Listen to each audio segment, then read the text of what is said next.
So say which graph models the function f of x equals -2/3 to the power of x.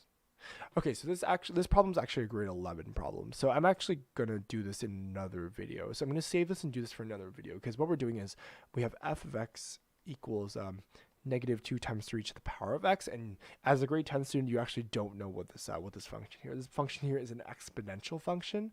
So you don't learn this till I think grade 11 math, or if you're in algebra 2, you do actually do this graph here. But I'm looking at the graph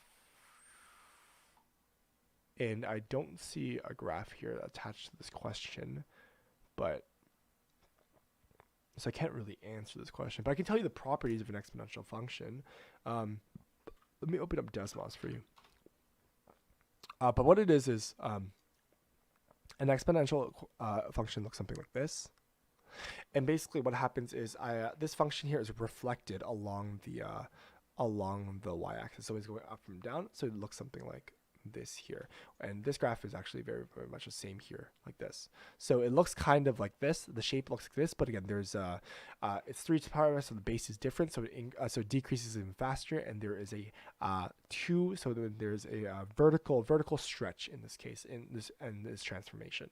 So that's kind of my exponential function here. It looks something like this if I were to graph it out. But you don't. However, if you're a grade 10 student, you wouldn't know this function here.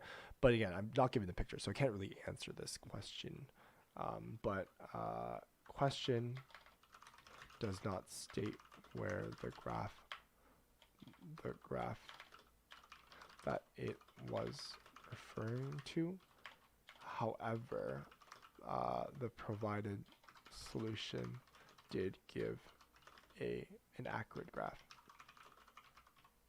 So I'm gonna, and again, I'll do exponential functions probably in a later video when we talk about higher level math. So maybe the late algebra 2 and grade 11 math talks about this function. So maybe when I have a couple questions for those topics, I'll go over that as well.